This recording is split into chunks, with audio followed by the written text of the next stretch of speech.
पंचायत समिति चुनाव 5 दिसंबर को होने वाले चुनाव को लेकर भाजपा है वो पूरी ताकत के साथ चुनाव लड़ रही है और ये कह रही है कि इस बार फिर से उनका पंचायत समिति के ऊपर कब्जा होगा। मेरे साथ वरिष्ठ भाजपा नेता जो कि न सिर्फ सरदार शहर में बल्कि पूरे राजस्थान में अपनी एक अलग छवि बनाए हुए हैं। हमारे साथ इस समय शिवचंद साहू सर हैं जो कि पहले भी लंबे समय से न सिर्फ स्थानीय राजनीति को देखते हैं बल्कि पूरे राजस्थान की राजनीति में अपना दखल रखते हैं। सर, मेरा पहला सवाल आपसे ये है कि चुनाव नज़दीक है, लगातार भाजपा है वो गांव के अंदर डोर टू डोर प्रचार कर रही है। सर, कितनी सीटें आपको लगती है कि भाजपा की यहाँ पे आ रही है? भारतीय जनता पार्टी सरदार शहर की पंचायत समिति में 25 में से 20 सीटों में बढ़त बनाए हुए है, इसलिए हम 20 प्लस मानते हैं। 20 प्लस मानते हो। सर, इस दफ़ा देखा जाए तो प्रधान के कई दावेदार हैं वो भाजपा के अंदर है, तो क्या लगता है कौन से दावेदार हैं जो प्रधान के आपके अनुसार? हर पार्टी में जब चुनाव होते हैं तो उसके दावेदार अनेकों होते हैं। इसी तरीके से जिस पार्टी का प्रभाव ज़्यादा होता है उसके दावेदार भी ज़्यादा होते हैं।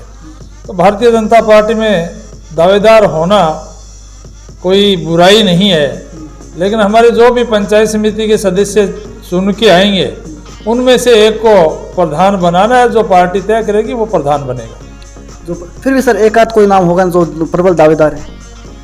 हाँ, निश्चित रूप से प्रबल दावेदारों में जयदेव सिंह जी राठौड़, सुखराम जी बाना, प्रकाश जी बाकर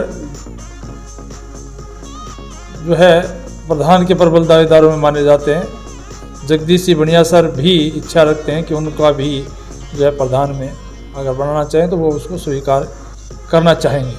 सर, आप लगातार क्षेत्रों के अंदर दौरा कर रहे हो है ना, तो क्या लगता है गांव क्या माहौल है गांव वालों? हमने करीब सरदार शहर के 125 गाँवों का दौरा किया है और उन दौरों में गांव में एक भारतीय जनता पार्टी के प्रति एक लहर आई है और उस लहर का कारण यही है कि स्थानीय विधायक की बहुत खिलाफत है, स्थानीय विधायक का भ्रष्टाचार और 2 साल तक जनता को नहीं संभालना जो है वो जनता को लग रहा है कि कहीं हमने धोखे में आकर के और कांग्रेस को वोट दिया है। इसलिए जनता चाहती है कि जिन लोगों ने उनके साथ धोखा दिया है, कर्जा माफ के नाम पर, बेरोजगारों को रोजगार के नाम पर, बेरोजगारों को भत्ता देने के नाम पर, पेंशन में वृद्धि करने के नाम पर जो ये सारे आश्वासन दिए और कोई भी आश्वासन पूरा नहीं हुआ, जनता अब उसका बदला लेना चाहती है। सर, अभी आपने कहा कि जब पार्टी मजबूत होती है तो कई सारे प्रधान के दावेदार नहीं होते, तो ऐसे में आपको नहीं लगता है कहीं ना कहीं बिखराव की स्थिति भी, यदि आपकी भाजपा की पंचायत समिति बनती है तो बिखराव की स्थिति भी बनेगी, मनमुटाव भी होगा? नहीं, भारतीय जनता पार्टी में कोई मनमुटाव नहीं होगा। प्रधान के दावेदार होने से कोई कुछ फर्क नहीं पड़ता है। पार्टी जो तय करेगी उसको सभी लोग मानेंगे और भारतीय जनता पार्टी में हमेशा अनुशासन की पार्टी रही है। उसमें हर समय जो है जो शीर्ष नेतृत्व तय किया है उसके अनुसार पार्टी के नीचे के कार्यकर्ता मानते हैं, स्वागत करते हैं। सर, आपने भी पिछली दफा पंचायत समिति का चुनाव जीता था, प्रधान के दावेदार आप भी थे, तो ऐसा क्या हुआ कि आप प्रधान के दावेदार थे लेकिन प्रधान ने ऐन मौके पर किसी और को बना दिया? कहीं ना कहीं नाराजगी आप में भी होगी या फिर आपके समर्थकों में होगी, क्या वजह रही सर, आप प्रधान क्यों नहीं बन पाए? निश्चित रूप से पिछले चुनाव में मुझे अंतिम स्टेज के ऊपर प्रधान के दावेदार के रूप में उतारा गया था और मुझे शीर्ष नेतृत्व से कहा गया था कि अगर आप चुनाव पंचायत समिति का लड़ेंगे तो ही भारतीय जनता पार्टी का प्रधान बनेगा और मैंने पार्टी के निर्देश के अनुसार जो है चुनाव लड़ा। लेकिन चुनाव लड़ने के बाद पार्टी को 25 में से 22 सीटें भी मिली और उसमें मैं मानता हूं कि बहुत सारे लोगों ने मेरे नाम के आधार पर भी पार्टी को प्रोत्साहित किया।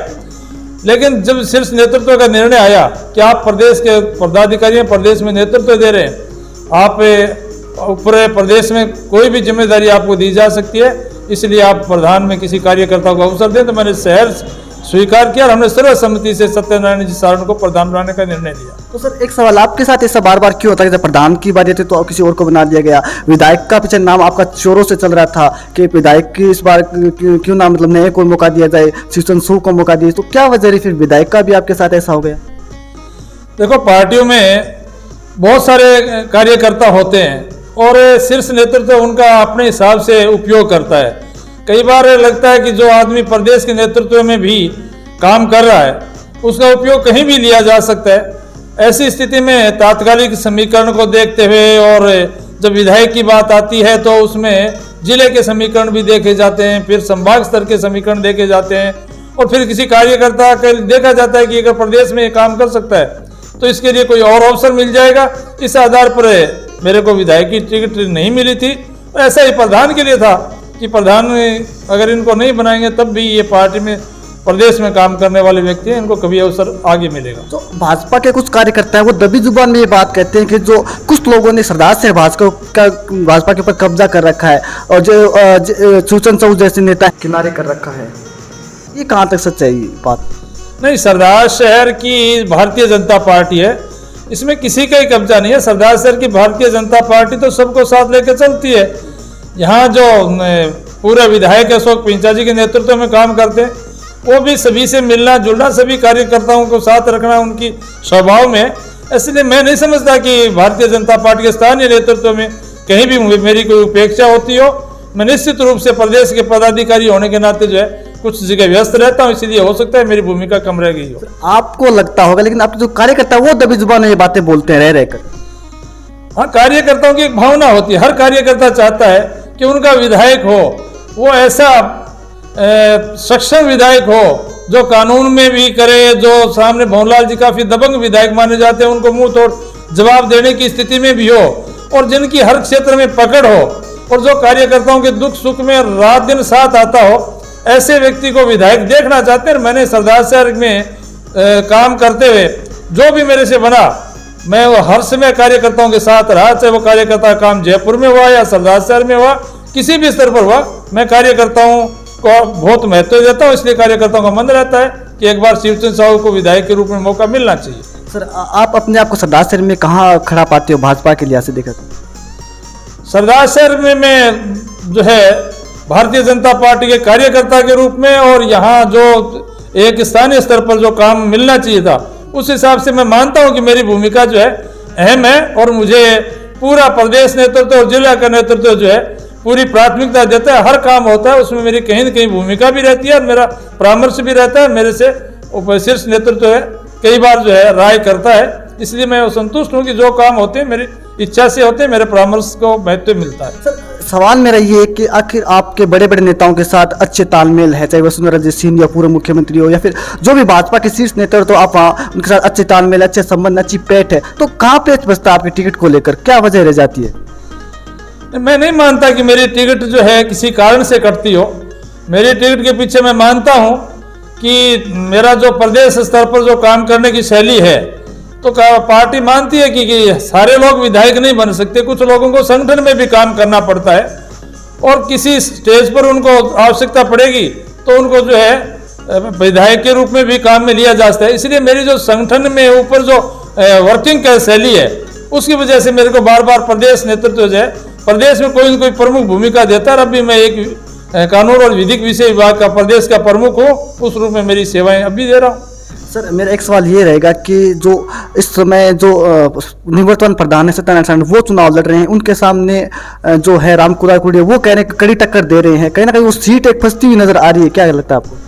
नहीं, सत्यनारायण जी सारण के जो क्षेत्र है उसमें टक्कर तो हर जगह होती है, कॉन्टेस्ट होता ही है, चुनाव एक तरफा कभी नहीं होते। और सत्यनारायण जी सारण जो है अच्छी मजबूती के साथ चुनाव लड़ रहे हैं और उनकी जीत में कोई संदेह नहीं है। हमें कहीं नहीं लगता कि उनके सामने जो रामकुमार कुलडिया जी हैं वो उनको कहीं टक्कर दे पाएंगे। सर, जो विधायक है सरदार शहर के भंवरलाल शर्मा, वो कह रहे हैं कि प्रधान जो है वो कांग्रेस का बनेगा और कांग्रेस का यहाँ पर जो जिला प्रमुख वो बनेगा, क्या कहना आप? देखो, सरदार शहर विधायक भंवरलाल जी शर्मा के बड़बोलेपन की आदत हमेशा ही रही है, इसलिए उनकी बात का कोई ज़्यादा मायना नहीं रखते हैं, क्योंकि वो जो कहते हैं वो कभी करते नहीं है और वो जो है ख्याली पुलाव बनाने का उनको हमेशा शौक है। इसलिए सरदार शहर में अभी भंवरलाल जी ना तो कहीं वोट मांगने के लिए जनता के बीच में गए हैं, ना सरदार शहर के लोगों से मिले हैं। उन्होंने टिकट अपने हवेली से जो जारी किए, उनका हर जगह विरोध है और विशेष करके उनका जो भ्रष्टाचार का मामला उठा कि मैं सीनियर आदमी हूँ, मेरे भी कुछ ख्याल रखना, इससे जनता मानती है कि हमारा विधायक ही जो है इस तरीके से खरीद फरोख्त में काम करता और विधायक जी आगे और एसीडी उनके पीछे चलती हो, तो कुछ हमारे को लगता है कि ये स्थिति शर्मनाक है। इसी वजह से सरदार शहर की जनता विधायक से नाराज है कि हमारे विधायक ने हमारी सम्मान और सम्मान को ठेस पहुंचाई है। जो विधायक परिवार से 2 सदस्य चुनाव लड़ रहे हैं, उनकी धर्मपत्नी मनोज देवी भी चुनाव लड़ रही है, साथ ही उनकी जो पुत्र है केसरी चंद्र शर्मा वो चुनाव लड़ रहे हैं, तो इसका आपका नुकसान होगा या फायदा होगा? देखो, विधायक के परिवार से 2 व्यक्तियों का पंचायत समिति का चुनाव लड़ना ये जाहिर करता है कि ये परिवारवाद पर ज्यादा महत्व देते हैं। स्वयं विधायक हैं, एक पत्नी भी उस प्रधान के लिए चुनाव लड़ रहे हैं, पुत्र को भी प्रधान के लिए चुनाव लड़ाया जा रहा है। इससे पहले नगरपालिका में जो चेयरमैन भी जो अनिल जी रहे हैं, इससे आम लोगों में ये लग गया कि ये विकास जो है किसी का ही नहीं करते, परिवार का विकास करते हैं। परिवारवाद भी इस चुनाव में भी मुद्दा है, जनता परिवारवाद का करारा जवाब देगी। इस वजह से स्थानीय विधायक को भी हार देखनी पड़ेगी। सर, आप परिवारवाद की बात करते हो, लेकिन भाजपा में तो परिवारवाद है ना। अब नगरपालिका चेयरमैन देखिए, लड़ा चुनाव जो उनकी धर्मपत्नी जो अशोक पिंचा जो पूर्व विधायक, उनकी धर्मपत्नी को सुषमा जी पिंचा को चेयरमैन बना दिया गया। आपको नहीं लगता कि बीजेपी में परिवारवाद है? नहीं, बीजेपी में कोई परिवारवाद नहीं है। सुषमा जी ने निश्चित रूप से चुनाव लड़ा, लेकिन और चेयरमैन भी बनी, लेकिन वो चेयरमैन उस स्थिति में बनी कि जब पार्षदों में कहीं एकमत हो नहीं पा रहे थे, इसलिए सर्वसम्मत की वजह से जो है विकल्प के रूप में सुषमा जी को चेयरमैन बनाया गया था। उसे परिवारवाद नहीं कह सकते। परिवार की बात कैसे नहीं कह सकते सर? परिवार में तो है ना।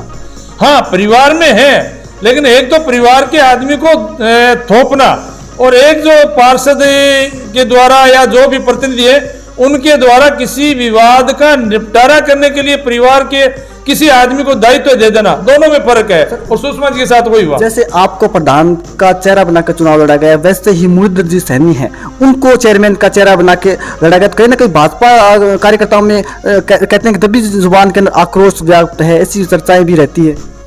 देखो, पार्टी का जो कार्यकर्ता होता है वो पार्टी का चेहरा होता है। मुरलीधर जी भी पार्टी का चेहरा है, मैं भी हूँ। ऐसे पार्टी में तो और सारे जो कार्यकर्ता है, वो चाहे प्रधान में आए, चाहे नगरपालिका के चेयरमैन के पर्पज से, वो सारे ही पार्टी का चेहरे होते हैं अपने अपने हिसाब से। उन चेहरों में से एक व्यक्ति को प्रधान बनना पड़ता है या एक व्यक्ति चेयरमैन बनता है। इसलिए मैं नहीं मानता कि पार्टी के किसी अच्छे कार्यकर्ता ने अच्छा काम किया और उसको प्रधान या वाइस चेयरमैन या चेयरमैन बनाने में कोई दिक्कत आई है, जिससे कोई जनता में असंतोष हो या हमारे लोगों में असंतोष हो, ऐसा कहीं नहीं लगता। आपका ब्लॉक बनता है भारतीय जनता पार्टी का प्रधान बनता है, तो वो कौन से काम होंगे जो प्राथमिकता से करवाए जाएंगे क्षेत्र में? भारतीय जनता पार्टी का प्रधान बनना मुझे तो तय ही लग रहा है। और ऐसी स्थिति में जो हमारे अधूरे काम रह गए, उन कामों को हम पूरा कराना चाहेंगे। हमने स्कूलों में विकास किया, उनको विद्युतीकरण भी किया, लेकिन भवनों का बहुत अभाव था। हम चाहेंगे कि शिक्षा को और ज़्यादा महत्व मिले।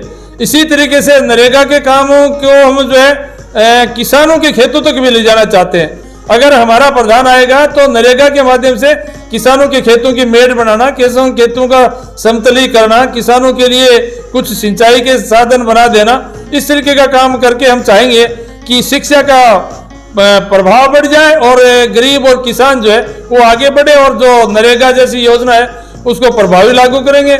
इसी तरीके से प्रधानमंत्री आवास योजना जो अटकी पड़ी है उसको भी हम चाहेंगे कि 2024 से पहले प्रत्येक व्यक्ति को जो है प्रधानमंत्री आवास मिले। सर, हम उम्मीद कर सकते हैं भविष्य में जो आगामी के अंदर आपको भी बड़ी जिम्मेदारी दी जाएगी भाजपा की ओर से? निश्चित रूप से मैं आशान्वित हूँ, और जिस तरीके से मेरे प्रदेश नेतृत्व में हर समय मेरी हौसला अफजाई की है, इस स्थिति में मुझे पूरा विश्वास है कि आने वाले समय में मुझे जो है भाजपा का प्रदेश नेतृत्व है कोई प्रभावी जिम्मेदारी देंगे। तो ये थे हमारे साथ भाजपा के वरिष्ठ नेता शिवचंद्र जी साहू, जिनका कहना था कि निश्चित ही इस बार है वो भाजपा है वो फिर से अपना प्रधान बनाने जा रही है।